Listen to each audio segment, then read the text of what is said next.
All right. Good morning, good afternoon, and good evening, wherever you may be. Thank you for joining us. Another episode of Catching Up with Jacob. And here he is, this time on the West Coast. Jacob Prash, how are you? Blessings in Jesus. Looking forward to his coming. Amen. Praise the Lord. Thank you for being with us, Jacob. And David Lister, I'm not sure where you are, but you're not on the West Coast. Well, maybe the in Philippines and heading home on Monday. So it's a long trip. So please pray for safety and good connections. Very good. Thanks, David. Thanks for being with us early in the day, the next day, Saturday. So Great. very good. Jay, you used to be on the West Coast, but you're not. You're sort of in the middle, and it's not a coast, but you're here. How are you? The Gulf Coast. Are you Yeah, by the Live Gulf on the Coast? Gulf Coast. Gulf In Coast America. yeah, the bustling, riotous Houston, Texas, and I fly back to the quiet, peaceful, sleepy town of Los Angeles next week. Oh, you go from one boiling pot to another. Very good. That's good. Very good to We put want to it. welcome those who are watching us. Davey, just wanted to say hi. You don't have to come on the camera if you don't want. I know you can see you on the audio, but Davey's with us today from Australia, and God bless you, Davey. Thanks for being with us. And we also want to welcome those who are watching live and those who will watch later. We have a packed day of information. We want to give that to you on catching up. But we also had a special report from Israel that will be on YouTube after this. We'll be finding on all the other platforms as well. We just filmed it with Elon from Israel Memorial Administrator in Israel. So you'll want to stay tuned for that. We did one last week. He's back again this week. So praise the Lord for that. And he's okay. So many of you guys were praying for him, praying for the believers. So he's got a good update for us after catching up with Jacob. So make sure you stay tuned for that and keep an eye on when it drops. In the meantime, Jay, you want to tell us a little bit about Memorial Chapel and X and all the wonderful platforms that we're in and what we're growing on podcast? Absolutely. If you want to see the latest Bible studies, whether they be Sandy's, whether they be Marco's or Jacob's, make sure to visit Memorial Chapel. Make sure to subscribe. Also, you can get all of the Moriel content on our X or our Twitter account, which is Moriel TV. And finally, if you want to watch the podcast, all of the material is available to be downloaded so you can listen to them when you're offline. And it's a great way to have these lessons for later and maybe in the future when the internet's not there.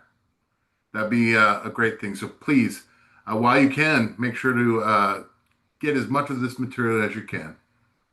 On Memorial Chapel, Jay, can you just remind us we're basically putting biblical materials on that channel. Everything else goes in the other channel. So Bible studies and things like that go to the Memorial Sure. Chapel one. Yeah, so all the Bible studies and all the past studies are going on Moriel Chapel on YouTube. Moriel TV, we're going to stick to kind of news, current events, and prophecy. That's kind of where we're at with Moriel TV. And then, of course, uh, you get all of that on podcasts. All of it on podcast. And remind everyone, Jay, what are they supposed to do when they watch anything on YouTube or Rumble, especially YouTube? We want to beat the algorithm. What do they got to do? So you will definitely hit the like button. You would definitely hit the subscribe button. And then my next one would be share. It's a great little button that allows you to send our material to your family and your friends, just so you have something to discuss around the Thanksgiving table. Oh, Thanksgiving will be here in no time. We're already halfway through, almost halfway through the year. Jacob Prash, quick announcement. You are here on the West Coast, but you're also going to be on the East Coast pretty soon. You're working on the film, working on the movie, but people want to know how you are doing health-wise. So give us a quick thumbnail on your health, East Coast, the movie, and eventually you heading back to the UK. Yes, well, thankfully, the infections from the cellulitis are under control by antibiotics. That was very effective. It was a battle, but the Lord was gracious, and I had some great Christian physicians who were friends of mine, both in the Far East and here in California. So that's okay. The problem is just with the edema in my legs and mobility. It's an ongoing battle, and it's not easy. So your prayers are much appreciated. The cellulitis, though, is what can become potentially even life-threatening, and that is under control. Thank the good Lord. We will be having meetings in New York City and Baltimore at the Church of the Open Door in both cities on my way back to Great Britain. And we are preparing for our conferences in Britain, in Scotland, and in England, which will be in October and November. I'm also speaking in England near Swindon, and we are having a conference in Switzerland as well. Those things will be posted as soon as possible on the itinerary page on the Moriel website, moriel.org. I'd also remind people that we are available outside of YouTube on other platforms, including our own servers, Moriel.tv and MorielTV.org. So we can't be closed down by anybody at the present time. They can't completely put us out of business. But echoing what James said, if you're on YouTube, please give us a thumbs up, please subscribe, and please share with friends, other believers. We would much appreciate it. Yeah, thank you, Jacob. And of course, with all the misinformation, disinformation, censorship, and they're very good at that. You could beat it. You could beat it by sharing it, subscribing it, and of course, Correct. thumbs up, because the algorithm picks up those shares and those thumbs up and those subscriptions, and it says, "Oh, this is something people ought to watch," and it pushes it out to people that may not be subscribers, that are interested in the same topic. And we like to everybody know there's so much misinformation, and appreciate Jacob, especially with Elon and information we have close to the epicenter there in Israel, that we bring out information what's really going on, and that keeps a lot of false things away. Yep. So if you want the truth in people's hearts and minds, you could do that, and that helps a lot, and to get Yep. the truth into people's television screens. There's something to be said, Marco, for not imitating the world, but being innocent as a dove, wise as a serpent. We see how, for instance, the present administration in Washington, Mr. Trump, he is able to outmanipulate mainstream media, legacy media, get around CNN, MSNBC, the networks, BBC, and other such misrepresentatives of truth through the tactical use or even strategic use of social media, alternative platforms where social media will manage and editorialize news. They'll spin everything ideologically in their direction. There'll always be dual standards, and they will always withhold reporting things that don't fit their narrative. We need to beat that. Now, Donald Trump has shown us how to do that.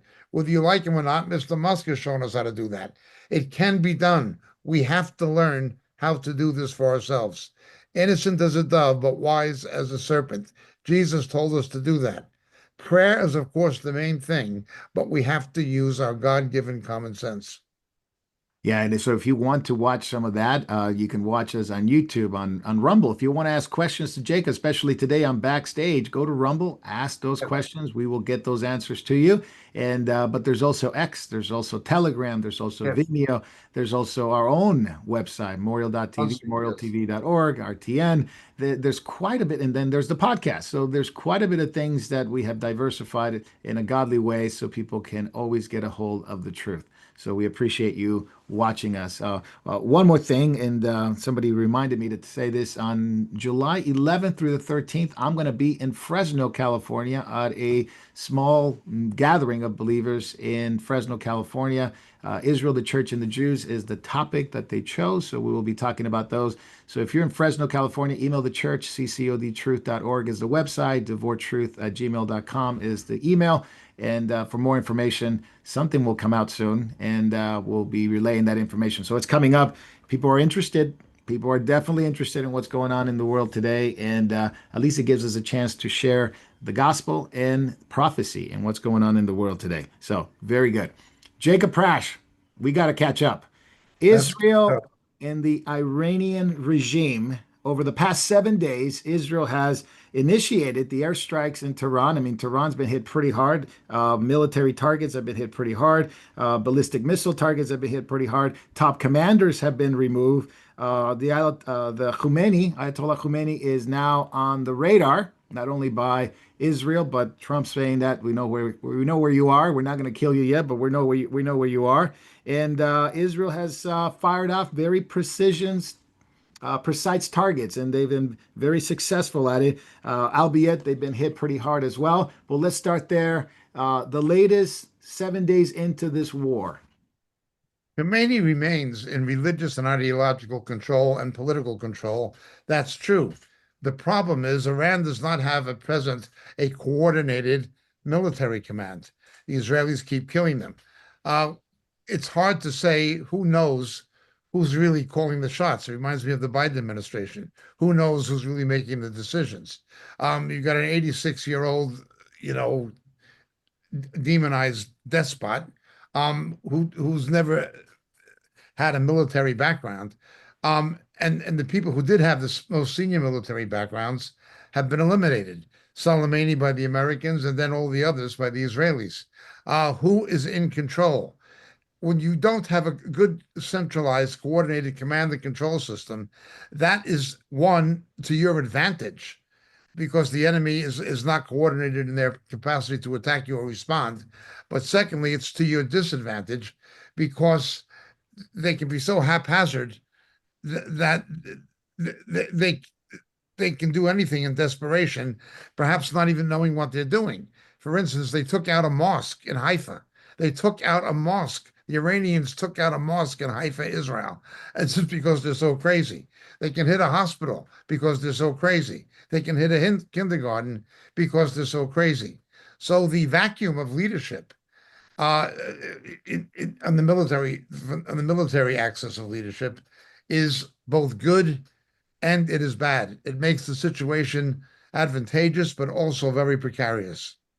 Yeah, so these are shockwaves across the region. David Lister, yeah, your thoughts on 7 days in? Well, it's been pretty devastating, of course, on Iran. They've been pounded. Israel has air superiority to go anywhere in Iran right now. But the great concern is what Netanyahu says that Iran still has 28,000 ballistic missiles, which their concern is going to overwhelm their Iron Dome. And so we need to pray for the peace of Jerusalem and hopefully can get a ceasefire here with Iran or something.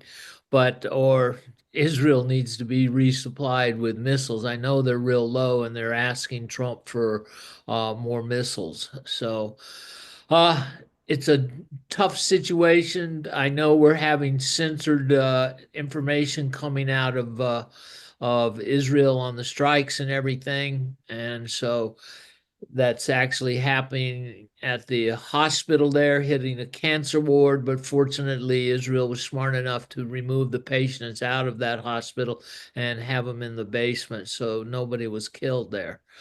So it's ongoing. Got to pray because it's becoming dangerous every day. And further we get into this. So That's right.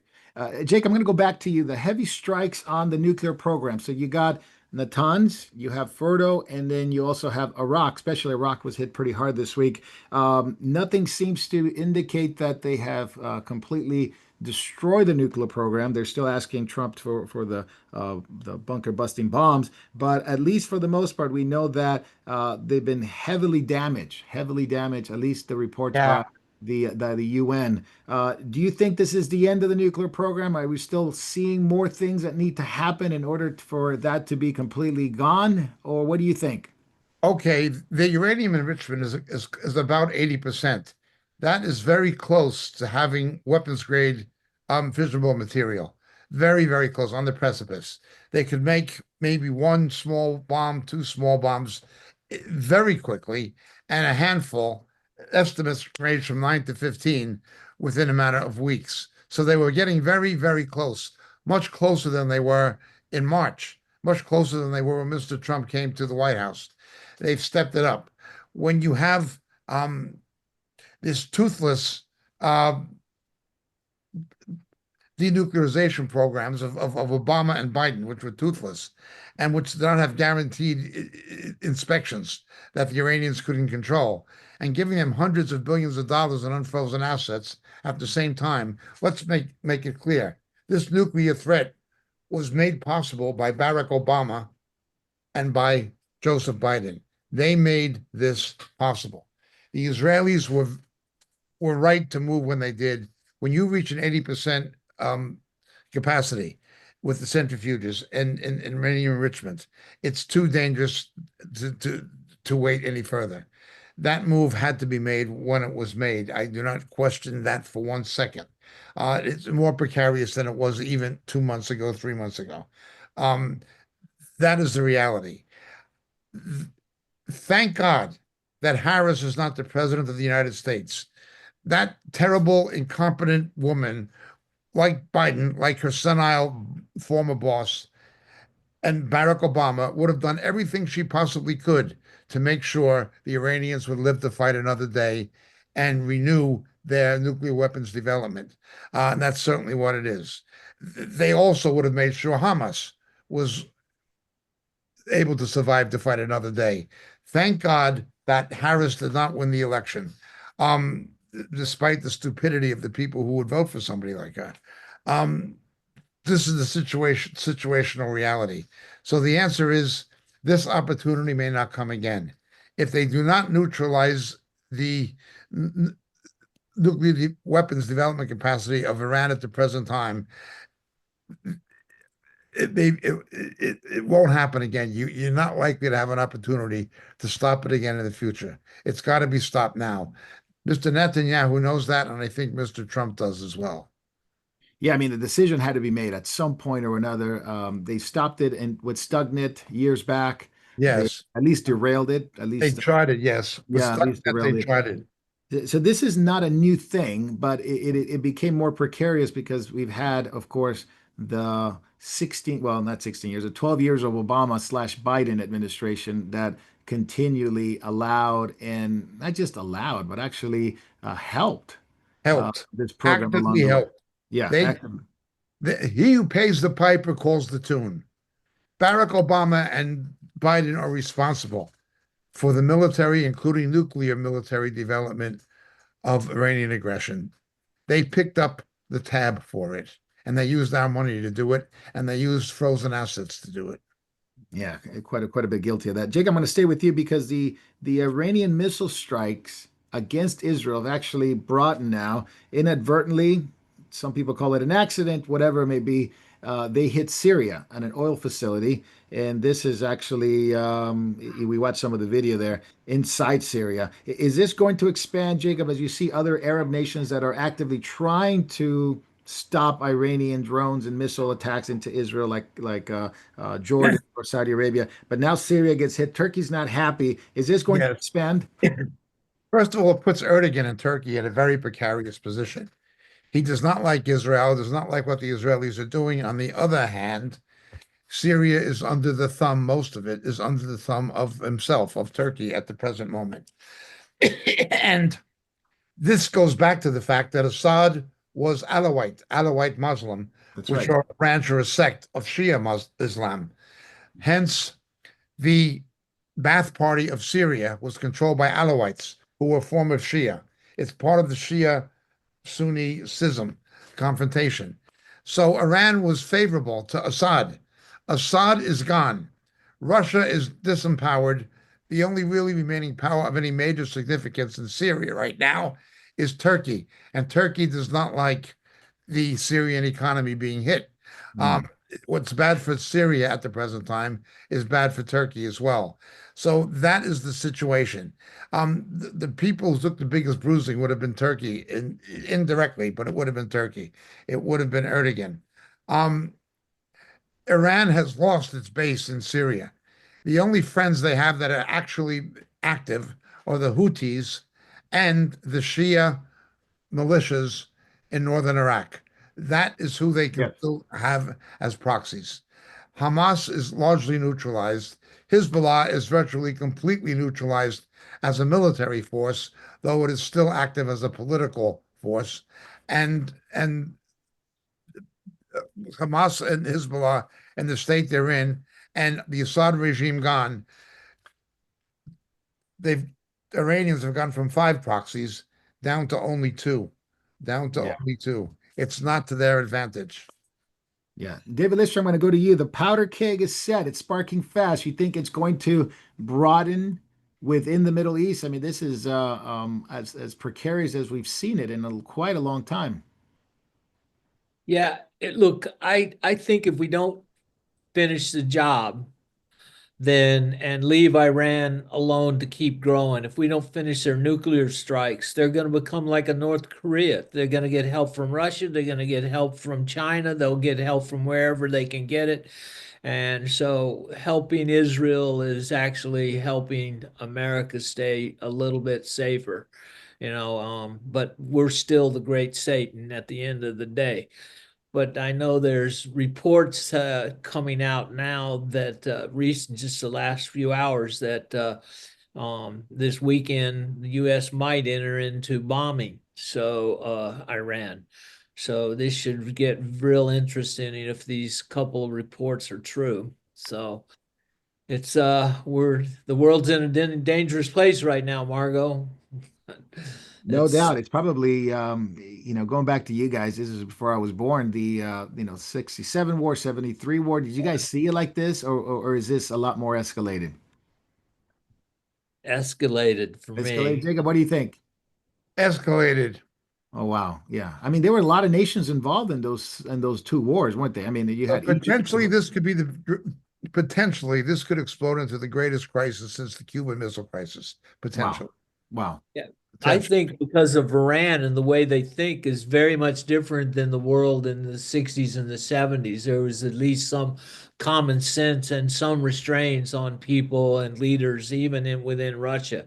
Yes. Uh, so very Yeah. much different with the Shiites. You can Yeah. control the Khrushchev, but you can't control the Khomeini. Yeah, Right.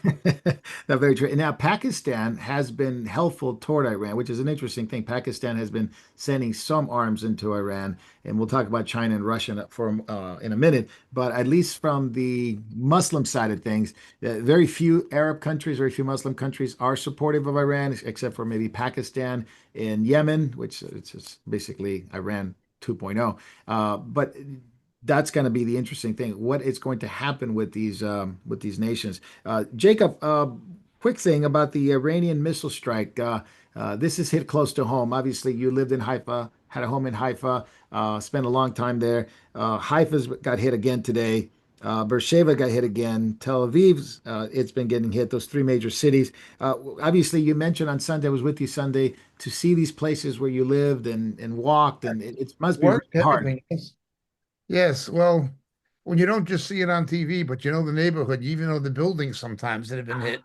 It's psychologically it's quite impactful. And also I think of the believers and people I know who live there. Obviously, people who actually know saved believers, both Jewish and Arab.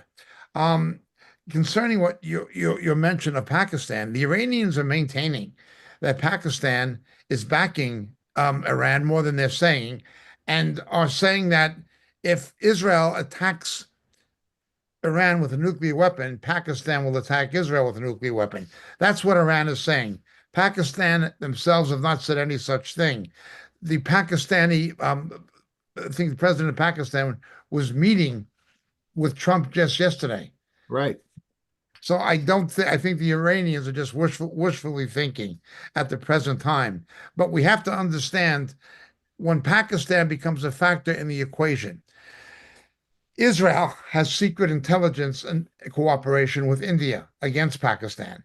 Right. That's the other So war. that is another dimension. The Pakistanis don't just see it as an issue concerning Iran. They see it as part of the greater geopolitical scenario involving India.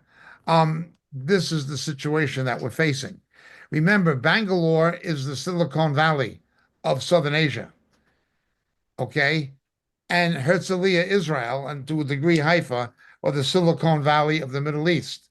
So you have a high-tech relationship economically, financially, between Israel and India, as well as strategic cooperation, at least covertly, in the area of intelligence sharing. And Pakistan is caught up in this, being geographically situated between India and Iran. So that is the factor. The Iranians are getting a bit desperate. They're saying things. They're even making themselves a spokesman for for the Pakistanis, but the Pakistanis have not said that themselves. This shows you that there's an instability and an uncertainty in their own leadership. When you have a regime that is unstable, they become unpredictable. They That's don't the think problem. they don't think rationally. As That's we the always problem. say, desperate people will resort to desperate things. Yeah, David Lister, the obviously the multi-layer missile attack system that the Iran has been sending not only drones, rockets, missiles, and it's overwhelming. Obviously, the Iron Dome is overwhelming. David Sling, Arrow system, the Patriot system. We've had attacks in Haifa, and obviously the one in Beersheba. This is the Soraka Hospital and Medical Center, and that was hard to see because obviously they're targeting where people are getting treated, cancer treatments, children, kindergartens. I mean, that I didn't have the kindergarten one, but there was a footage of a kindergarten being struck. Praise God, there wasn't any casualties in this particular case, Raqqa Medical Center. I don't know what the toll is total of Israelis that have been killed through this, but there's been Arabs who have been killed in Israel, Muslims who have been killed in Israel, Israelis, obviously Jewish people. But tell me a little bit more about they've been overwhelming their system, but things are getting through in high dense population centers. Yeah, some reports are saying that they have shot some of their own hypersonic missiles to do some of these damages. Also, there's claims, but it hasn't been proven that some of these drones that they're flying in that get through are able to confuse some of the Iron Dome. Now, we don't know if that report's true, but I'm sure it's being tried, that to do anything and everything to make as much problems for Israel and everything. And also this whole fight between Iran and Israel is becoming according to Erdogan, a reaching point of no return. So that's concerning too. That he thinks that this can go too far. So, what is he wanting to look into this and become a participant? More so because of the instability from the Syria strike. So, these hits on these hospitals and schools and all this is, of course, to instill as much terror into the people of Israel. It's to take their peace and their security away. It's psychological warfare. It may not cause a lot of damage, but what it does to people during war is just as harmful. Yeah, absolutely. Jacob, I want to talk a little bit about cyber warfare because this obviously we have the tactical war, we have the hot war. We also have behind the scenes what we don't see a lot of times is what the National Cyber Director of Israel confirmed this week that Iran has tapped into some of the communications within citizens, sending fake alerts, fake messages, don't go to shelters, don't buy gasoline, and it's causing a lot of confusion for Jews to go into shelters. And obviously, they dismissed this as a false warning. But you also have Israel taking advantage of the Iranian TV stations and taking Yes. charge of those. So this is the war behind the war. A meta war, information war, and a cyber war. We have to remember that the Stuxnet attacks on the Iranian computer systems that are required for nuclear development, that technology is primitive compared to what the NSA and the Israelis both have now. I'm not saying primitive, but it's certainly outdated. There's much more advanced things now. Without doubt, the American NSA, the Israelis, and probably to a degree the Five Eyes British GCHQ, but especially the NSA and the Israelis are involved in counter cyber warfare. We only see what is happening from the Iranian side. We're not seeing what is happening from the Israeli or Israeli American side. However, what is almost for certain, and I can say this with a 95, if not 99% certainty, the cyber warfare capacity that Iran does have was achieved with the assistance of Russia and China. They would not have the capacity to do it exclusively on their own. They are getting that assistance from Russia and China. China and Russia have played a bigger hand in this even though it's an invisible hand now, than most of the media is reporting. Yeah, it's scary, Jacob, the with the cybersecurity and all that as a big part of it. It's the espionage that Iran is involved in. In recent reports, not only here in the States, but also in Israel, which was also troubling as well. They're sending these messages via Telegram or Yes, WhatsApp, different versions, different platforms. And young Israelis are getting these messages. I don't know from who. They just sort of like, hey, do this, do that. They give them some task.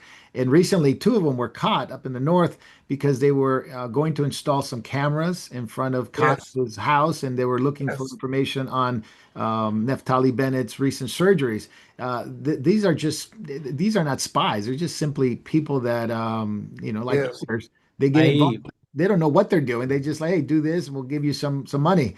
And as people become desperate, and obviously people are needing money, they're not working. Here in the States, it's happening the same way. People are they're not working, they need money, and Iran is taking advantage of those people like that to pass down information, just a little Yeah. here, a little Well, there. that is one of the reasons that I am utterly opposed to TikTok. It Mm, needs to be taken over and made independent of any Chinese ownership, yeah. and it needs to be the programming needs to be completely reconfigured on the grounds of national security. There should be no TikTok allowed. Again, this technology, although it may be used by the Iranians, it's originating in China and Russia, uh, Yeah. at least to a formidable degree. Now, it's a two-way street. The Israelis were phoning people and sending messages by text and everything all over Gaza, all over Gaza. Your house is going to be blown up in 5 minutes. Get your children, get out of there, things like this. Um, I'm not saying that the Iranians are as advanced as the Israelis or the Americans, but it's a two-way game. Um, put it to you this way. Russia and China are testing their cyber warfare capacities using Iran as a proxy to do it. They're trying to perfect their own cyber warfare potential to be used against the United States, the West, Taiwan, whoever, and they're using Iran as a test laboratory to do it. This has always gone on in the Middle East with hardware and software, and it's happening now. We have to understand there's a hidden hand here, and that hand Yes. is in Moscow and in Beijing. Yeah. David Lister, any thoughts on the cybersecurity threats? I mean, that's pretty interesting. Now it's at a very low level. These are not spies. They're just simply people that are desperate for money, and they'll do anything for a couple $100. And Iran is using that now to get just intel, just to get intel. I mean, information. I mean, that's pretty heavy. Katz's house and Naftali Bennett's medical reports, plus whatever else we don't know that they are doing, especially here in America, being so broad, and we don't even know how many people are sympathetic toward the Iranian regime. And it is an interesting way to get around the world's second oldest profession of which is spying, using spies. Right. It takes a long time to convince a man to turn on a country and pay him money and that you can protect them, everything the CIA used to do pretty well but now fails at that job. And so here you get somebody on a TikTok or something, hey, make some extra money on the side. And we have such naive people that don't think things through. They don't have the critical facilities to think why somebody would want this. They're the You know, perfect person, right? They're the perfect person for Iran. yeah, Iran. Yeah. huge, and then I don't know, I just I got a job on the side, And and this now what David and is now saying. this is my job. What's your job? Well, I just go set these cameras up for these people. I'm an independent contractor, Oh my which God. I'm yeah, laughing. I'm laughing not because it's not serious. I'm laughing because how silly it is, right? Oh man. Oh, yeah, but it is a force multiplier for our enemies. And then also now, like Jacob just talked about TikTok, but we know there's been another 90-day extension I just granted can't tell you. for Yeah. selling it, Third you week, third know. time. Sorry, third Yeah, time that yeah, it's been extended. yeah. But We have also I to think yeah. Go ahead, Jacob. Yeah. we have to understand something also. The devastating impact is never reported of DIE by Biden particularly. It began with the appointment of Panetta to oversee intelligence by Barack Obama, a man with no background in intelligence. But Biden had people in the Pentagon and in the intelligence community, in the deep state, who were there because of their identity politics, because of race, because of sexual orientation, because of gender, because of whatever, who didn't know what they were doing, but they were just appointed to those positions for the sake of DIE politics. This is how stupid the American government was under Biden and Harris. And of course, it began with Obama. He had bad people. Donald Trump's failure was he made errors in judgment of character. He would appoint people like John Bolton, who was a rhino. He made certain mistakes, absolutely. He's not making those mistakes as much now. I will give that to his credit. He's learned from his mistakes from his first administration. But you have people in the Pentagon uh, and in the CIA who are only there because of being a lesbian or being a black lesbian or being whatever, but not because they have any ability or background in what they're doing. These were the priorities. You have people who are appointed because of their positions on climate change, not because they know anything about combat or warfare. This is how bad it became under the Democrats. Thank God, thank God that we do not have that bimbo in the Oval Office at a time of crisis like this. Jacob, speaking of that, I'm going to ask you this. Trump says complete surrender, 2 weeks. Comes Yeah. back to the G7 and says, you got 2 weeks. We know that from the time that he told them 60 days, 2 months, 60 days roughly. On day 61, the attacks began on Tehran. Are we looking at that? You got 2 weeks to negotiate, says Trump. Is he going to hold to that? And he doesn't tell you when the clock began ticking. You know what I mean? Yeah, this could be day 4, right? And they think it's day 1. He knows that China lies. He knows that Islam has permissible lying, taqweed, their doctrine. You can lie in a jihad to the infidel. Um, he plays their game. They never know what he's going to do or if he's telling them the truth or not, or if he's telling them a half truth. He keeps them guessing. He is Mr. Poker Face. He does not think in terms of ideology as such. He thinks in terms of leverage and strategy. He thinks like a businessman, um, instead of like a liberal idiot, which most of them are. He doesn't. He's not like Jake Sullivan and Austin and Susan Rice and these stupid people who Biden and Obama had. Now, again, having said that, it's not a partisan issue. Bush and Cheney were absolutely pathetic, getting America into these boots on the ground wars, thinking they could bring about regime change in Islamic countries. There was nobody more inept than George Bush and Cheney. They're no better. But Mr. Trump is different. I don't always agree with them, but compared to the others, he's playing smart poker. I'm going to say with you, Jacob, the Europeans are saying, well, we'll meet with Iran since the U.S. doesn't want to meet with Iran. And Iran's very, very happy that the E3, that would be the UK, France, and Germany, are going to meet with them. Actually, I believe it's this weekend. They're going to meet in Geneva. They're going to have a 2 week window. And even David Lammy was very optimistic, he says. He went to talk to Marco Rubio and he says, I'm very optimistic we're going to get this done. I don't know if you trust David Lammy to, babysit your dog or anything like that, but wouldn't trust him either. But he's involved. He is involved, like it or not. I wouldn't trust Lammy to clean a public lavatory. I don't think you could pass. I don't think you could pass the IQ test to get the job. But that's Lammy. It, you know, these are has-been powers. That is the underlying philosophy of the EU. France is a has-been power. Britain only remained a power because of the special relationship with the United States and residually the Commonwealth. And Germany has now collapsed as the economic dynamo of Europe. They've all had it.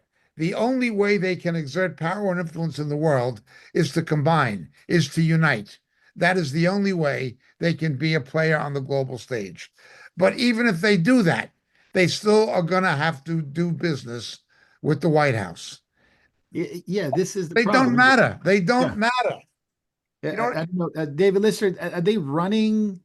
Is Iran running to the wrong person here? I mean, what are they going to accomplish in Geneva? Even if they do get anything done, they're even saying, well, Donald Trump doesn't want to meet with you, so we will meet with you and get something done. Even if David Lammy, I don't know, lays the red carpet out for them, is it even going to matter?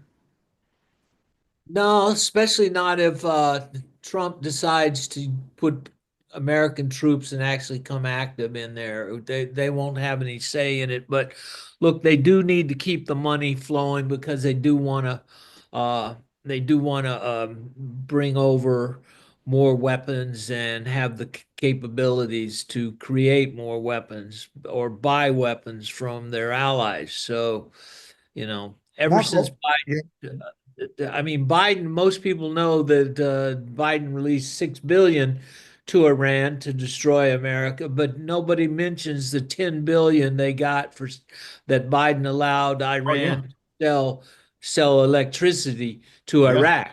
the- So yes, you know, and the hard cash that came on pallets in an airplane yeah, illegally that yeah. Obama lied about. Um, but, Unfrozen assets, but look at what happened yesterday, Marco. American tactical fighters, I believe they were F-35s, maybe F-35s. some F-42s, F-22s, but certainly yeah. F-35s. Where did they fly to when they left the United States en route to the Middle East? They flew to Mildenhall, England. Yeah. The British still have to open their bases. It doesn't matter what Lammy says. Yeah. It doesn't, yeah, it's just redundant. It's all political theater. It's Yeah. show. It doesn't matter what he says. Yeah, I Yeah. mean, he's throwing his weight around as if it really matters, but I don't think at the end of the day it's going to matter too much. I mean, they asked Macron about the issue because he was upset that Germany was siding with Israel, that they had the right to defend themselves and all that at the G7 meeting, and Macron was like, "No, let's talk about the Palestinian state. This is going to get in the way of the Palestinian state." And they were asking him, "Well, what does this have to do with the Palestinian state? We're talking about Iran, Israel, and the United States." But he kept harping on this. I mean, the guy's lost his thinking. I mean, he's so in love with the Not only that, Palestinian he's state. under intimidation domestically from Muslims.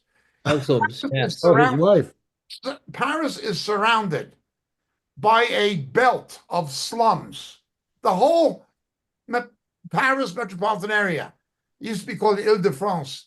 It's surrounded by a belt of slums called the banlieue, inhabited 85% by Muslims from Algeria, Morocco, and other African countries that were formerly French colonies.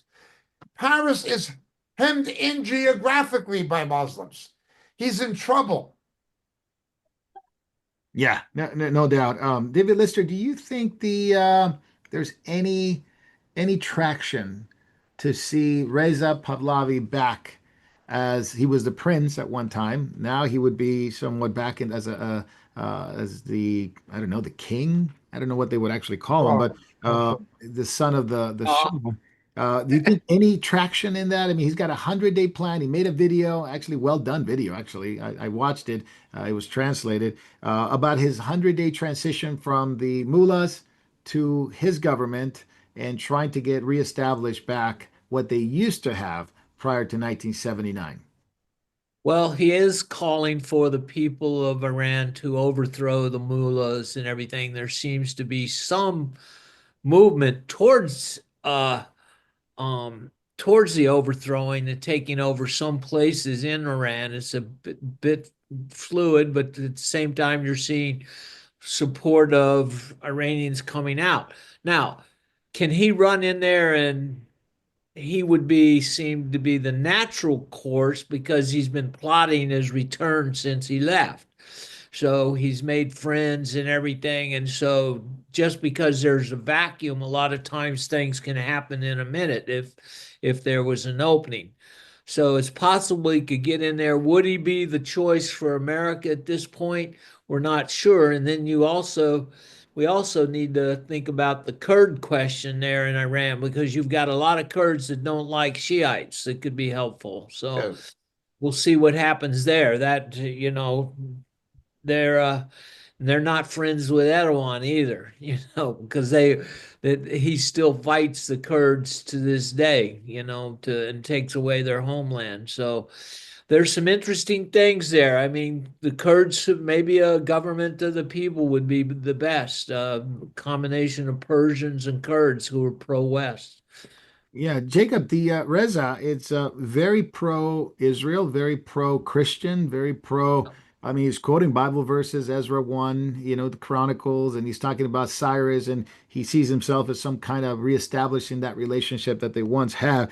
Is there a chance you think this guy could bring back that stability, relationship with Israel, diplomacy, right relationship with the West, Christian freedom? Ultimately, there's going to be a conflict with Daniel 10. Now, either the present scenario is it or it isn't, or is a prelude to it. Ultimately, we know Daniel 10 is what's going to have to happen. And there'll be something involving the Prince of Greece as well as the principalities controlling Europe, which at that time was Greece, as well as Persia, Iran. Okay, we have to bear that in mind and look at everything through that prism. In the short to medium term, however, let us understand the historical perspective. The peacock throne, going back to Cyrus the Great, who they call Kirush, was always friendly to Israel and remained until the fall of the Shah, for which Jimmy Carter bears partial responsibility, being a very weak president. And they knew it. There is a aim to see that restored. Now, secondly, he's an educated Iranian and a westernized Iranian, obviously, and he has a historical perspective. He understands that Shia Islam was not the original religion of Iran. They were Zoroastrian. Their culture was Zoroastrian. Their religious beliefs came from Zarathustra. They were, again, influenced by the Hebrew prophet Daniel, by Esther and Mordecai from the book of Esther. That is why the Magi came to when Christ was born. He has it's sort of, I'd say it's like Singapore. They might be Buddhist, but they're still influenced by Confucianism. Well, he's an Iranian. He might be nominally Muslim, but he's still influenced by Zoroastrianism, if that makes sense. Okay. Yeah, yeah. Atop of his westernization.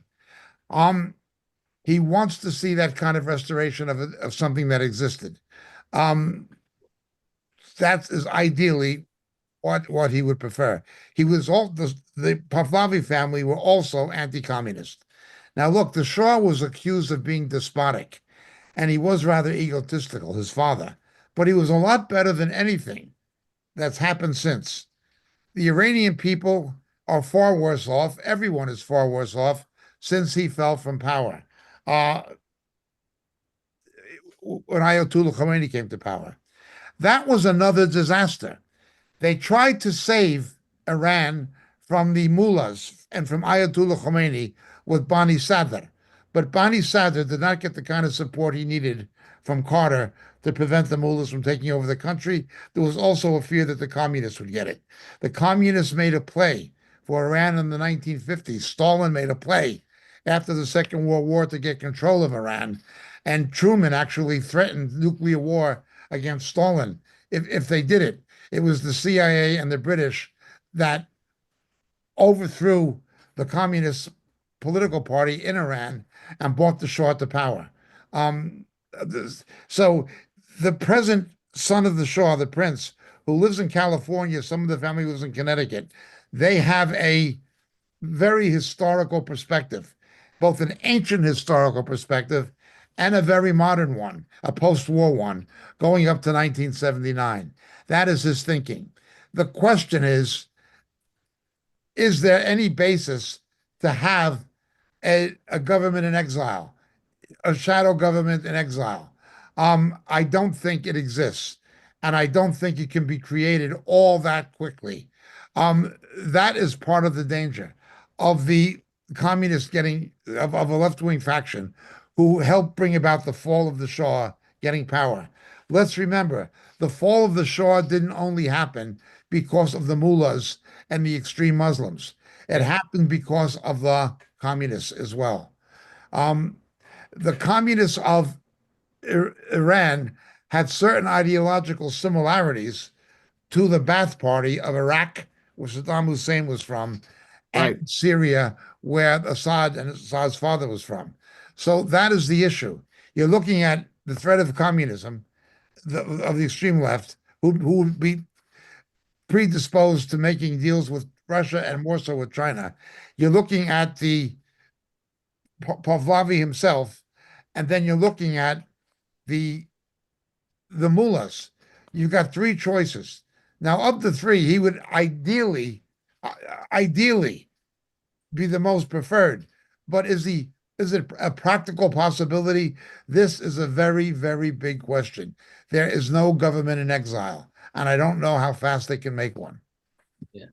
And Yeah, the I one thing you don't remember want to. sometime, Yeah, go ahead. oh, Go I ahead.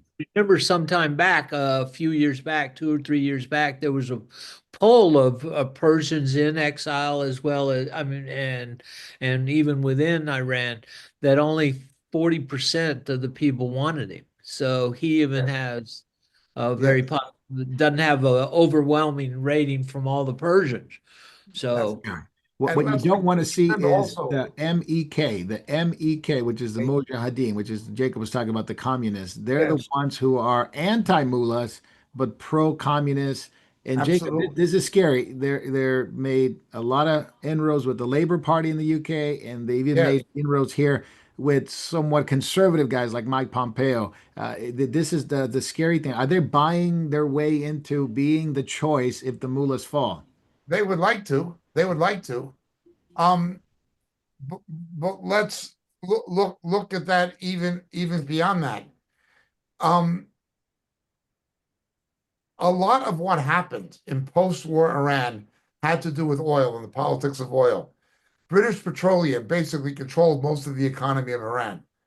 That is what basically happened, and why the CIA intervened, and why they brought the Shah to power. It was to stop Stalin. Okay, Stalin is gone, but the MEK are dangerous. It's foolish to try to negotiate with such people. It was left-wing students in America who supported the MEK. They hated the Shah, but that doesn't mean they liked Khomeini. It was basically the uneducated people of places like North Tehran who fully supported um, the mullahs. Now, there's one other thing I'd point out. You had a large Persian Jewish community, okay?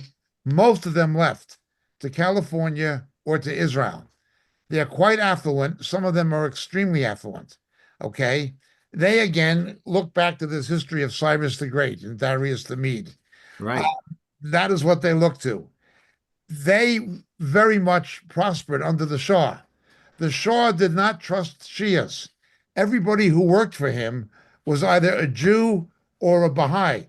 All of the people who surrounded him, except for family, were Jews or Baha'is. They were his bureaucrats. He never trusted the Shias, and he certainly didn't trust the communists. That was the situation.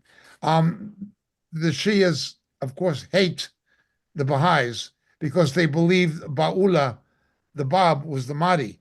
So they hate them as well. Not that I have any love for the Baha'is, for the Baha'i cult, but they've been another factor in Iranian politics. And of course, the Jewish factor. The Jewish community is very pro Pahlavi family. And you've got some very wealthy Iranian Jews, Persian Jews in Israel and in California. Yeah. You know what's interesting, Jake? I never heard anybody talk about this, but he did. Pavlovi did. One was the water crisis that Iran has and how he looks to Israel as a way to get rid of that or to basically address that issue that they have that most people don't even. Desalination, yes. Yeah, and looking for a way to make that happen. And the other thing he mentioned that was interesting is Hezbollah, how Hezbollah is no longer the threat it used to be, but now the sleeper cells within England, the UK, within the United Yeah. States. That's where the trouble is. I want to pivot to that because Hezbollah leaders are saying we're gonna vow to act appropriately if the U.S. gets involved or if England gets involved, the UK gets involved. So is that a real threat, Jacob? You got the FBI talking about it now, sleeper cells in the U.S. That is always a threat. And we again thank Obama and Biden for giving them visas. Um, Hezbollah itself is neutralized as a military power in Lebanon. but it remains a political power. Why?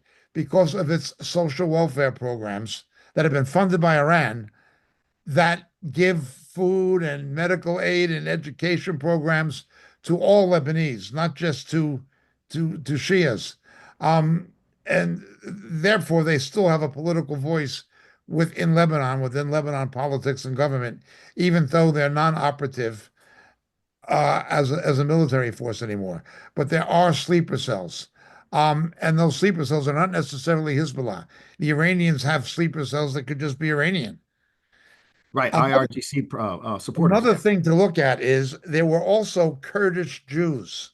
The Jews had a friendship with the Kurds because the Kurds were the descendants of the ancient Medes who were partners with the Persians in the Persian Median Empire, Darius the Mede, as in the Book of Ezra and Nehemiah and so forth. Okay, the Kurds are hated by the Turks, but the Kurds are important players not only in Turkey but in Iraq, to a Yep. degree in Syria, and in Iran. That is another factor, the Kurdish factor. The Kurds were, of course, betrayed by the United States after the Yep. downfall of Saddam Hussein.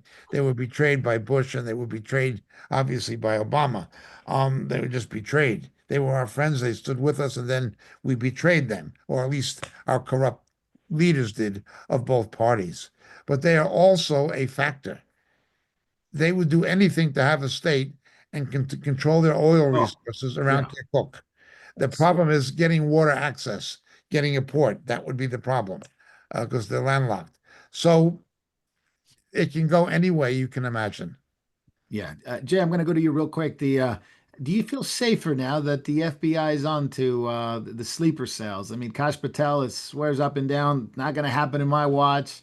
The White House is saying we're on it. They obviously see the threat. We talked about one of the incidents. So, people just getting text messages, random text messages on Telegram or on WhatsApp and say, hey, do this, do that. Did you sleep better now that Kash Patel is aware of this problem? I think Cash Patel should change his name to Barney Fife because honestly, I'd feel safer under him Wow. than FBI. Wow. Look, the FBI has been compromised for a very long time, and now we have a serious internal threat. We've had people like Antifa and the BLM riots for the past couple of years. And what did the FBI do? It rounded up people from January 6th. Yep. So do I think I'm protected by the FBI? No. I think only people who would actually stop the crimes of maybe some Hezbollah terrorist cells, those are the real threats, the FBI and the CIA. Mm. James, do you think that Cash Patel is trying to address that situation and correct it? I think there comes a I mean, point. he would agree with you. His own words echo what you just said. He thinks the same way you think about the FBI. Do you think he's trying to correct it? I think he should take they take the dog and go around the shed and shoot it, and then get a new dog. So do I. So do I. But Yeah. yes. Yeah, get a David Lister, real quick. The Hezbollah has been known, and Iran is known to be working with South American gangs way back in the early 2000s, going into Venezuela, the Tren de Aragua, all these gangs that we know now because of the illegal immigration coming into states. Hezbollah and other organizations, let's put it that way, have been active in supporting them, through drug trafficking and obviously supporting directly money wise. That's the real threat, isn't it? Where you have maybe not even national Iranians or supporters of Iran directly, but proxies like gangs that have come into the States, and you have NGOs that have brought him in. Hezbollah has been captured here. We've had some incidents here in Dallas and in LA where you had supporters of Hezbollah, supporters of Hamas. This is a real issue that I think it needs to be addressed not only here in the States, but you had an attack in London today, South London, or Central London, I should say, by Princess Gate, by the Iranian embassy, of supporters of the IRGC attacking those who are not for the IRGC. So things are heating up even in our home soil back in the UK as well. Yeah. definitely is a problem. I mean, this fifth column, is I think they call these things, of these people that have come into our country, which the cartel says our own government has said there's at least 2 million people that paid the cartels extra money so that they could come in and be snuck in. So this would be Chinese, which they don't particularly like us. This could be Hezbollah, Hamas. This could be all sorts of um agents that hate America, that could cause strikes, could set off bombs, could cause a attack with weapons.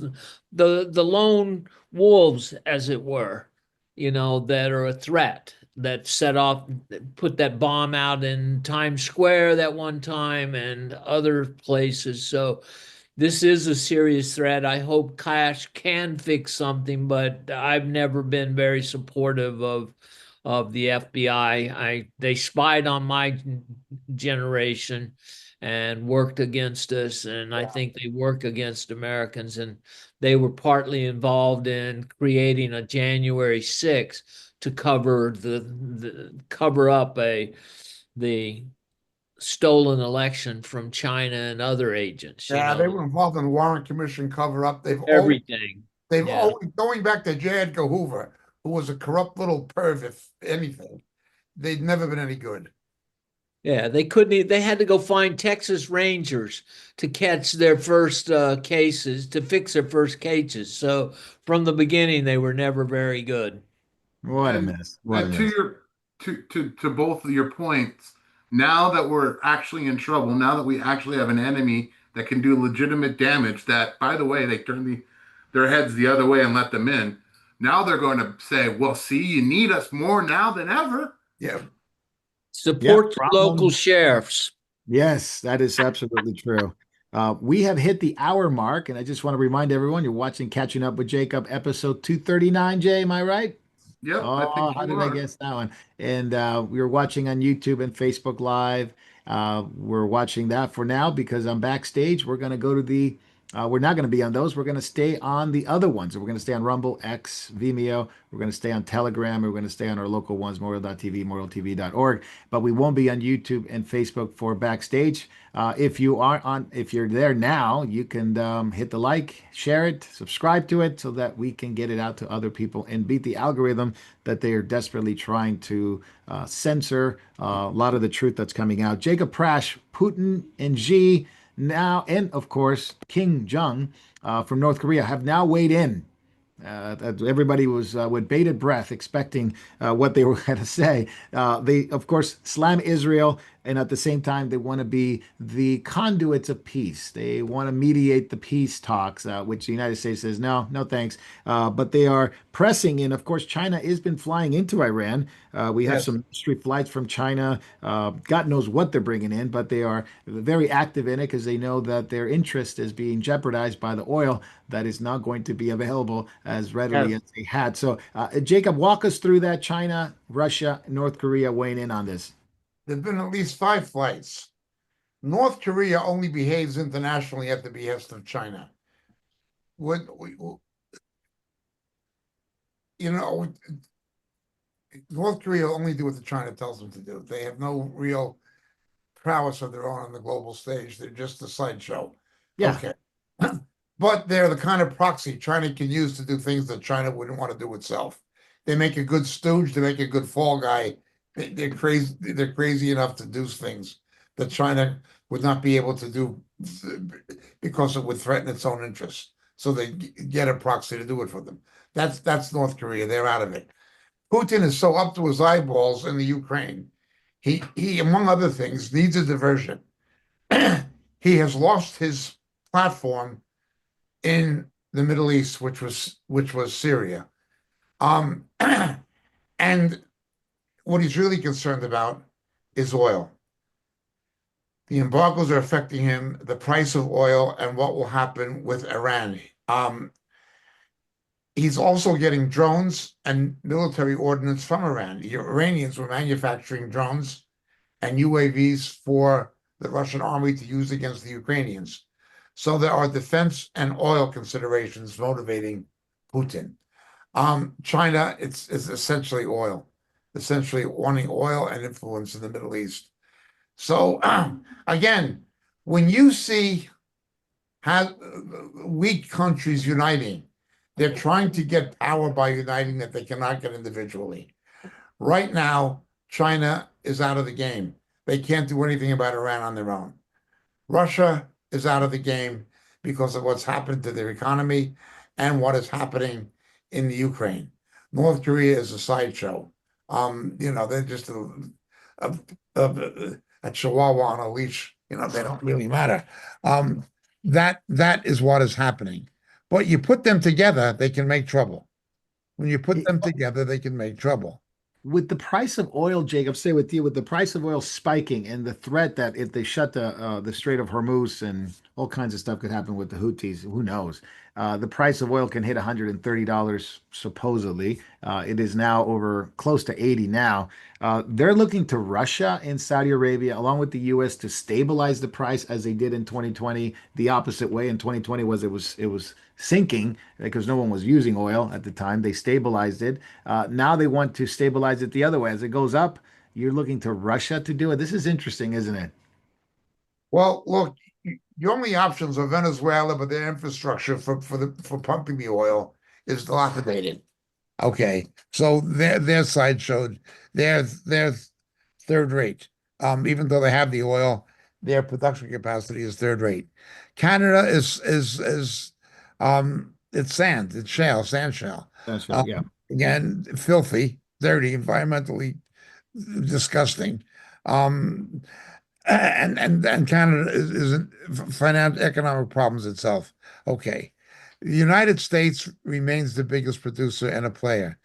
The Americans can team up with the Saudis, and I believe if pressured, the Saudis would do what the Americans want, to keep the prices under $100 a barrel Right. if Straits of Hormuz are closed. But don't forget, if they do that, Iran is also hurting itself. Iran is also hurting itself. And their economy is in such bad shape, can they afford to do it? What I would say is send a message. We're going to level Karg Island and destroy your oil industry completely. So, also, it is possible to take out Iranian naval targets um, with fighter aircraft. The Americans could do that. They could. Don't forget, the American Navy destroyed two-thirds of the Iranian Navy in one day about 15 years ago. Well, In one day. Um, they could do it again, especially now that Iran does not have air superiority. What are they going to do? well, Yeah. No doubt. Go ahead, David. one thing that they're worried about is, of course, mines. Okay, and now they've got drones, undersea drones that have the capability of carrying mines and actually delivering them. So that's a problem. And also the placement of mines by drones. But fortunately, America has got drones now that can They got the go mines. after these underwater. So it's they have a counter to that. So That's right. the thing is, it's so narrow there. Sink a couple, three ships, and you've got navigational problems, and then it could take weeks to clear it, or at least some time. So there is some concerns. The Straits of Hormuz is vulnerable. There's no question. Yeah. Yeah, no, you're absolutely right. Jacob, I ran into this, and this is a really interesting one. China and Russia are somewhat friendly, somewhat friendly. There's always been tension there, and ancient war enemies. Comes to find out that China's been spying on Russia, and Yes. they ever since well, it's quite a while ago, even before the Ukraine war. They've never stopped spying on Russia. Yeah, but it got more intense when the Ukraine war started, because what China wanted to know was how do these Western weapons work? How do they work and what they do? And so they sort of used this war as some kind of a test field, Yeah, sort of sure. finding out exactly what Western weapons are all about. And so the hacking began, and this was found out by a team called Team T5 from Taiwan that uncovered this and published it. Yeah. Everybody can watch the report and can read it. In the document, find out that Russia doesn't trust China either. So internal document says Russia does not look to China as a friend, and And China doesn't it is a trust Russia. it is a Churchill-Stalin relationship. Oh man, if It's it a wasn't so tragic, Churchill-Stalin it would be relationship. funny. If it It's wasn't an so tragic, alliance it of would be funny. convenience. Um, Remember, China is like France historically. It has no friends, only opportunities. Yeah. Oh, also on the straits, got to remember China couldn't afford the straits to be closed either, so they may put pressure on Iran, and that might be why some of these flights, because they get almost 70% of their oil from there. And very cheaply too. Jacob, I'm going to focus on a couple of subjects. The last two will be the United States and the UK. Here in the States, and wanted to get your opinion on this, is the DNC is facing a revolt. You and I talked about it earlier in the week, how one after another are leaving. They're draining of cash. 60% of Democrats want leadership to be replaced in the DNC. So this is Democrats who vote Democrat, who contribute to the Democratic Party. They want that leadership to be changed.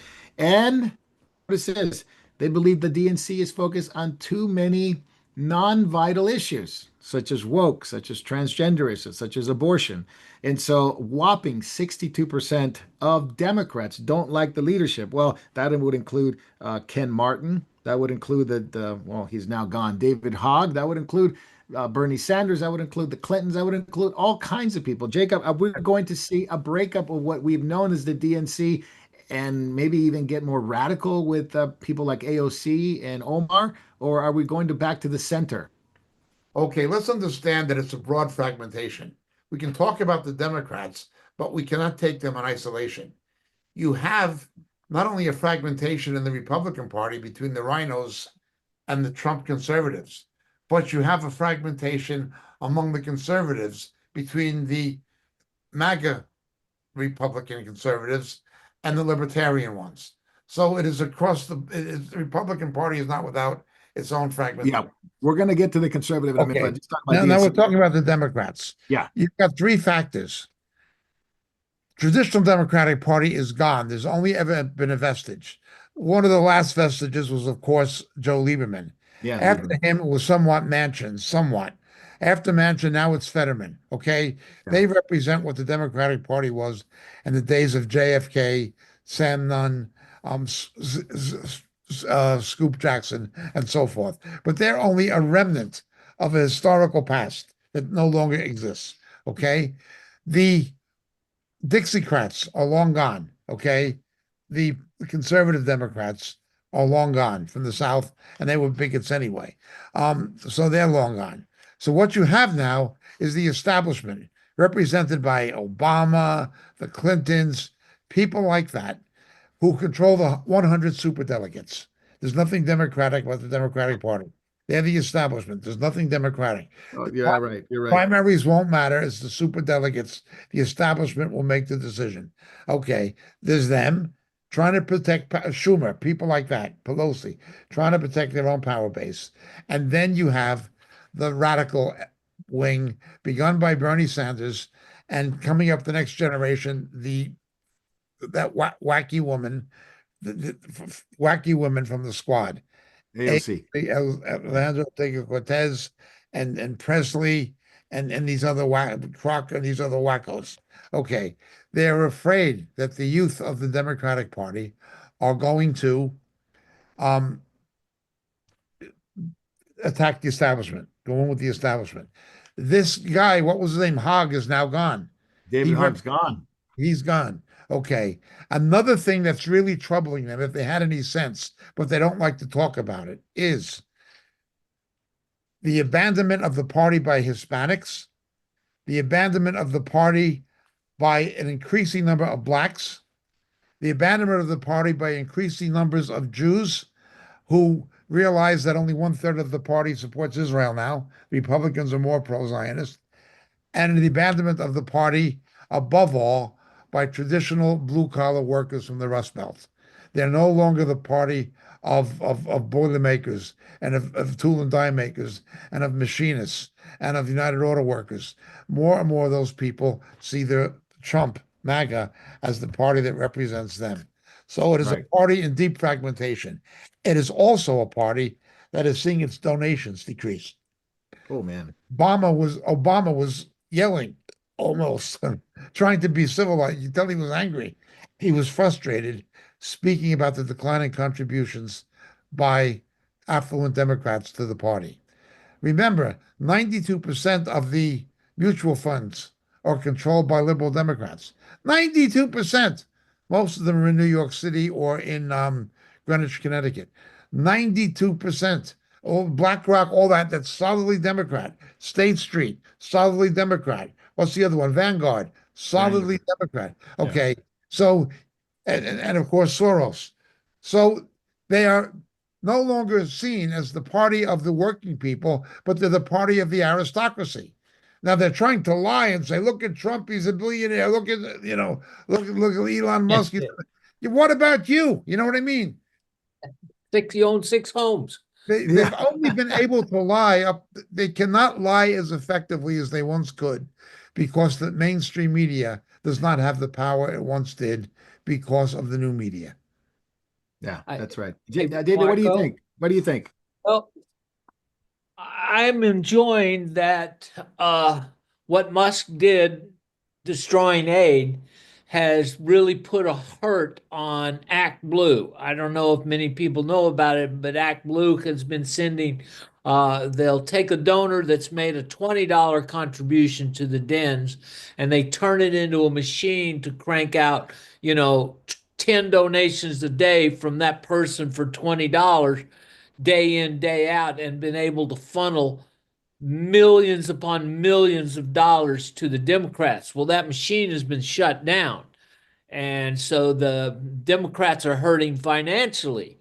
And so I'm enjoying that side of the thing. I like when their own people say we're broke. Now, we all are smart enough to know that if they find another bad guy to come in and be their leader, they'll fund him. You'll have these billionaires, such as the crazy Walton lady from that now lives in Mexico.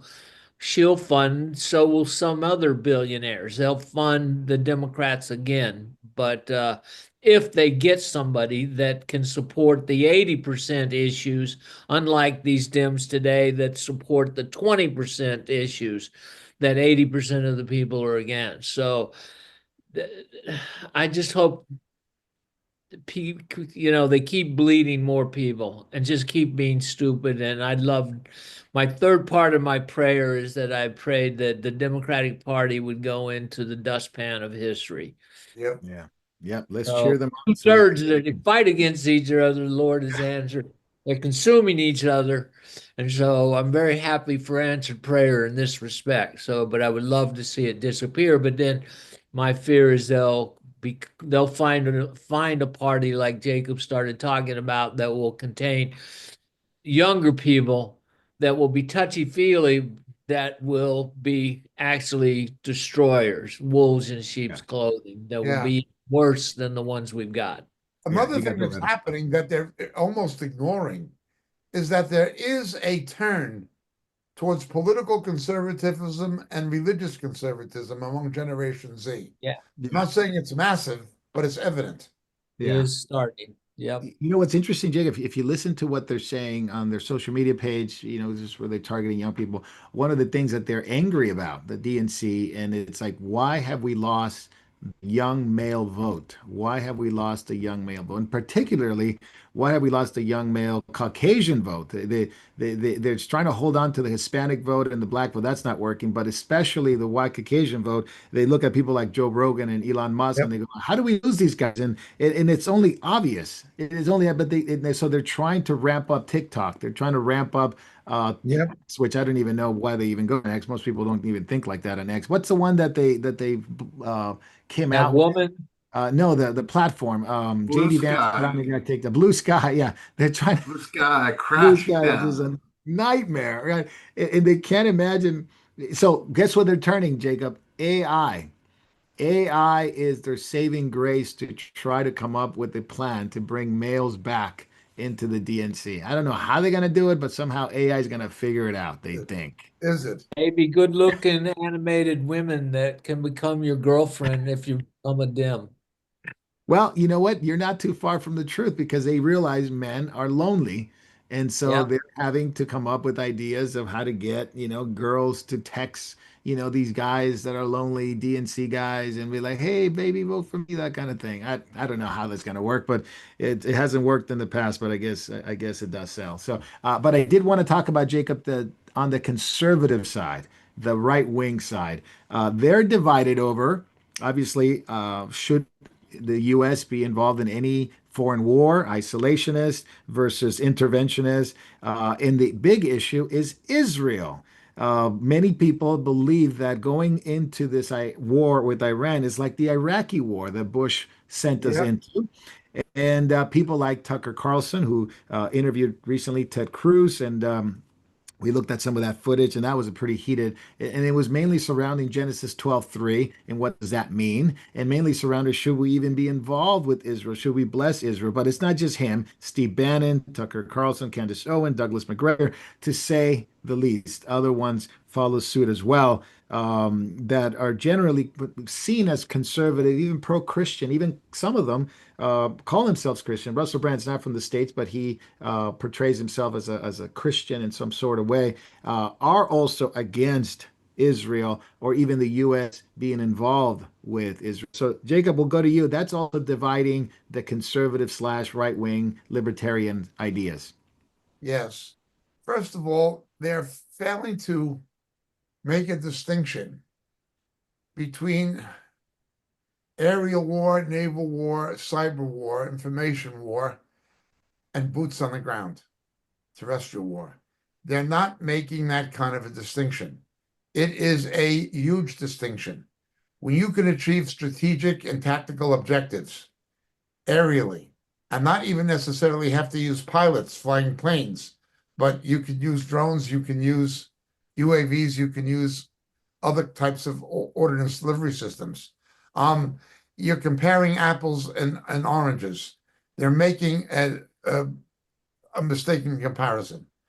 Secondly, Mr. Trump's policies are leveraged. They're not like Bush. Bush was driven by this stupid idea that you can bring about regime change and bring about change to the Muslim world. MacArthur did that with Japan. But as I've said before, he demythologized the Shinto religion.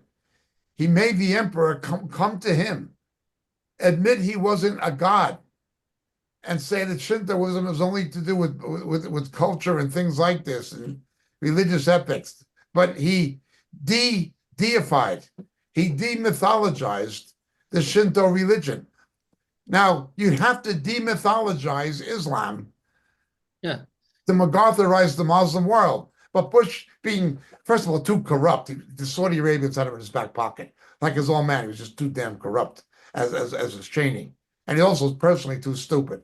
He was not a man of very high intelligence. And he wasn't surrounded by people of high intelligence. Sorry for saying damn, but he was quite damnable. Horrible man, horrible man who did tremendous damage to this country.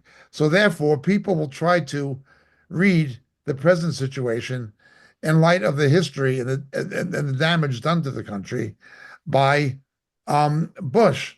Remember, Trump reversed the policies of Bush. He took as many American troops out of Afghanistan as possible. He just didn't want the Taliban to take over. And he would have taken them out eventually until Yeah. Biden decided to give the country back to the Taliban on a silver platter. No, there is no equivalency between Mr. Trump and Mr. Bush. And there is no equivalency between a aerial war and a boots on the ground war, and a war where the ordnance is not delivered by human beings, but by drones, but by remotely piloted aerial vehicles. Um, they just are pretty ignorant of both the history and of the strategic realities.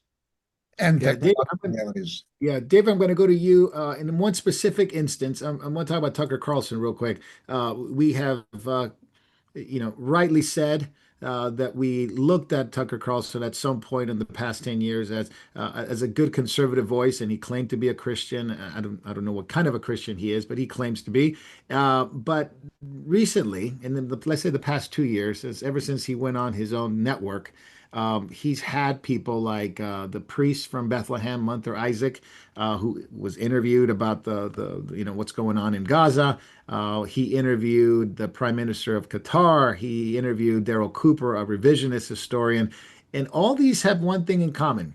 He is very critical of the Jewish people, very critical of Israel, and he doesn't like what they do. He doesn't want to be called an anti-Semite because it's different. He says, well, he gives his own definition. But anyway, in all these interviews, he never talked about Qatar, human right violation, women's rights, persecution of Christians, persecution of other minorities. Never talked about what's going on in Gaza with Christians and the attack of Hamas on Jews and Christians. Never talked about, to Daryl Cooper, never talked about some of the errors, blatant errors that he made regarding Israel and regarding America. So, what is wrong with him now going after senators that are supportive of Israel?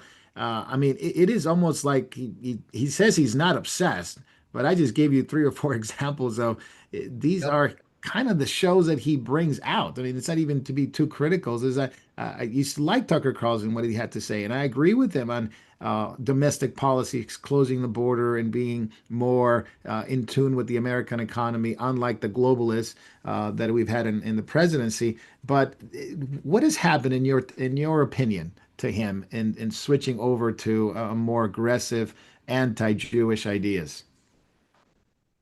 Well, let me say this, agreeing with Jacob. I have not voted for a Bush, not one of them. Just, and I'll get to your question, but it's like How does that? Did I say I, Bush? I, I just never believed that you could democratize the Middle East Muslims. You just can't. It's democracy is for a Judeo-Christian thing, and that's where Bush failed, thinking that he could democratize Muslims and Islam. It just doesn't work. But anyway, Marco, I think this is something that I've wrote two articles on. It's the rising anti-Semitism. First, Tucker Carlson is smart enough to know that being labeled an anti-Semite would hurt his ratings. So he's being careful about dancing around that. But, when you keep being obsessed with Israel, like he says he's not obsessed, but when you keep bringing up the same problems over and over and pointing them out elsewhere, you're starting to down that road. And we're seeing rising, like if you go through the internet and go through X, you're seeing everywhere people are believing that the elders of Zion are back in power, and that well, you'll Google Elder of Zions if you don't know who that is. That's a crazy one. That's crazy. Yeah. And they're blaming the Jews for everything. They just, oh, they're in control of our government, and the terrible things that they think about our government. That Trump is pro-Israel, but he is not controlled by them, but he does know that they are the only Democrat elected country in the Middle East. And they're our friends, and he does understand that Israel is fighting this war not only to save their nation, but to save America, because we are a great Satan to Iran and a lot of these countries who he interviews their leaders, which I don't care about him interviewing leaders from other places. That's his job. But it's coming now at the expense of rising distaste for our government and Israel. He's trying to walk this fine line of saying, "Hey, we don't want to be involved in any war and everything," but it's an impossibility when you have a world that's as unstable as it is, Yeah. and a lot of it is centered around oil and money, there's going to be problems. And Matthew 24 and 25 says the earthquakes are going to keep coming, the birth pangs are going to keep coming. And so we're going to see the rising spiritual hatred of Israel just get worse along with it. And also falling on those heels is the hatred of Christians. Yeah, absolutely. Jacob, real quick on Tucker Carlson. I mean, he interviews the Prime Minister of Qatar, and he doesn't even ask him anything related to, No, or he doesn't even bring he's up gone the Christian way persecution. he's gone the way of Candace Owen and James Buchanan. Yeah, What's Yep, yeah, yeah, Buchanan. James Buchanan. Yeah, he's Yeah, gone the way of those guys. is He this going to divide the conservative libertarian right wing? I mean, I wouldn't call them all conservatives. noted they all were anti-Israel. They've Yeah, all been anti-Semitic. it's Not to interesting. mention incipiently anti-Semitic for sure. Yeah, is this going to break it up to a certain degree of another, or at least fracture it It is fracturing the Republican Party. long term? Uh, well, I don't know to what degree that governed Murdoch getting rid of him from Fox. Okay. Hmm. I don't know that he was breaking with the popular values that were represented by most people on Fox. I don't know.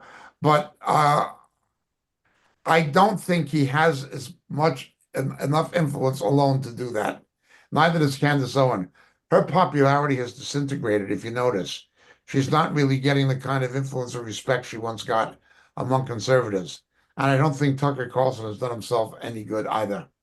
Yeah, Short, no, especially longer yeah, term, we shall see. yeah. But I'm gonna he's say, also Jacob, smart enough to not make the all-out mistakes that Candace Owens and some of these other people are doing. That interview with Ted Cruz he's not going to recover from that easily in the thinking of Yeah. real conservatives. no, And no, he that never was did a good job with Putin either, Jacob. No, he did not. He did yeah. not. Jacob, I'm going to stay with Honestly, you. Bill O'Reilly. Both times Bill O'Reilly interviewed Barack Obama, he was very weak. Yes, Yeah. correct. A lot of these Fox guys were like that. Jacob, I'm gonna final subject. The British House of Commons approved radical measures for abortion up to birth in the UK. This is NC 1 and also NC 20. These are the amendments that are being made.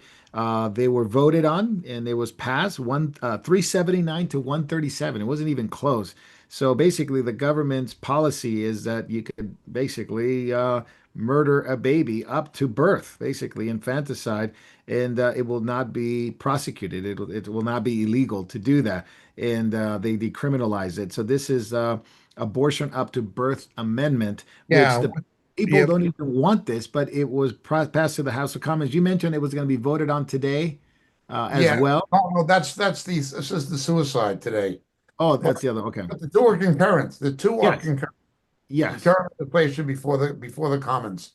Hillary Clinton wanted that in the United States. She said she advocated abortion right up to birth, right up to the Yeah. time of Yes. Okay. Bill Clinton twice vetoed, and as did Barack Obama, supported partial birth abortion, even though many pro-abortion people were against it. Even Yeah. though Didn't even want pro-abortion it. people, Bill Clinton didn't care, Barack Obama didn't care, and Hillary Clinton wanted to take it further. Well, they just didn't have the political leverage to do it in the United States they wanted to. But in Great Britain, they're trying to set the precedent. Again, Yeah. the party, which is just godless. But something else, they're saying that there is no obstetric or gynecological consent required for the procedure. Yeah. No consultation needed. No consultation. No, it's just an elective procedure of a baby they know can survive without an Yep. incubator. We're not even talking about a premature baby. We're talking about that you could C-section the kid and it'll be perfectly normal. It's just murder. It is just the legalization of infanticide of the kind that Hillary Clinton, the murderess, wants. I consider her to be a murderess in terms of what she advocated, at least. And it's happening, but it's happening together with this assisted suicide bill in Britain. Lead Better, I think it's called. There is a demonic power on back of it. there is a demonic power on back of it. And the Labor Party, I'm not campaigning for the Tories, but the Labor Party is absolutely demonically controlled. The whole David, world what is do you think? building more and more altars to Molech. Yes. That's all this is. This is Molech worship. Both of those bills to baby killing as well as killing the people, fully formed people. This is God of death is being worshipped. Sorry, It's Mark. amazing that even though the people didn't want it, Jacob, the people didn't. I mean, the Oh, polls it's show that not they being don't done want with it. democratic consent. Right. We would absolutely urge our people in Great Britain to please go online, Google, contact your MP, member of parliament, and send a protest over NC1 and NC20. I've already been objecting, of course, but please, Christians need to pray and take a stand. We may not be able to stop it, but we're still called to be salt and light. That's right. That's right. And just to see, I mean, these are the two, Tonia Antoniazzi and Stella Creasy were the They're ones going who to be were very, introduced. you know, I'd like to see the photos of them when they're in hell because they're going, unless they repent, they're going to hell and they will spend eternity in the lake of fire as Moloch worshiping baby murderesses. Yeah, 1,000 medical professionals called the MPs and said, you have to oppose this. You can't go along with A this. This is thousand, 1,000. Yeah, because thousand obviously physicians are saying, don't do this. don't do this because it actually will accelerate the idea of gender selective abortion. It'll accelerate gender selective abortion. It will Yep. also, which is pretty prevalent in Islam, males over females, and it would also increase the fact that you don't need to go see a doctor anymore for it. There's no consultation needed. You could That is just do it. correct. And there Look, is a doctor, Carolyn Johnson, who is trying to pass Amendment NC 106, which actually requires a consultation. Even if you're thinking about doing it, you need to go see a professional, a doctor. These two women are blocking that NC 106, and they don't want it. Now, look why at would them. I They're don't daughters of understand. hell. They're daughters of Satan. They're going to the lake of fire. How will they not go to the lake of fire? Yeah. Unfortunately, that NC 106 has been tabled at this point, and that would reinstate an in-person consultation. So they were trying to say, well, they could just do it online. They can fill out a form, and that would be a consultation. But Dr. Carolyn Johnson said, no, insisted. It has to be an When in-person they know in consultation. late gestation that a baby can recognize its parents' voices Yeah. prenatally, how can you justify this murder? Yeah. Because your I have no conscience words for has it. been turned over to evil, Jacob. It's the way the whole world is going. And these politicians that are building these altars, they know that it will, they know that people will use them. Like, oh, grandpa, no, it's not about the money, but it's for you to be comfortable. You can see people killing their parents and everything Yes.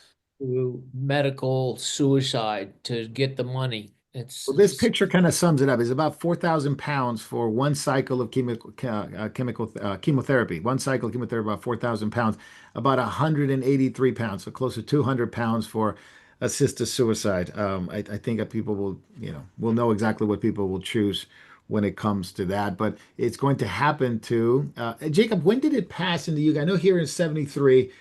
In the UK was earlier than that when abortion on demand was. That's the problem. It began with homosexuality. That was first legalized in Britain, and that set the precedent for it in the United States. Right. Abortion the same. It was first legalized in Britain, and that set the a kind of juridical precedent for it to be adopted in the United States. We've had terrible Supreme Court justices, including that wicked woman who's now dead, Sandra Day O'Connor, appointed by Reagan, who would cite European Law. juridical decisions Yeah. in guiding American Supreme Court decisions. That's how wicked that terrible Republican Reagan woman was. And she wasn't the only one. Yeah. Isn't that something? Once it's said, Yeah. there is a legislative and a juridical Right. precedent that can influence the United States. And Yeah. that's That's what what they they're going want. for. Hillary That's couldn't do it, but the British can. Yeah, and I don't think, well, like you said, Jacob, urge believers, urge even those that, you may know people that are not believers, but they don't want this. And the polls show that a lot of Brits don't want this, to urge to call it. It's not too late, but we need to pray. And of course, Starmer is very well in line with that. What about the issue, Jacob, with the Canadian hospital slowly killing Mr. Roger Foley because he's disabled. He's not able to eat by himself or for himself. And under the MAID, MAID, he is going to be starved, basically starved, a disabled man. And there's not a whole lot they can do because under the state sanctioned, basically killing. It's disgusting. But He this, never signed the consent form, did he? no, nope.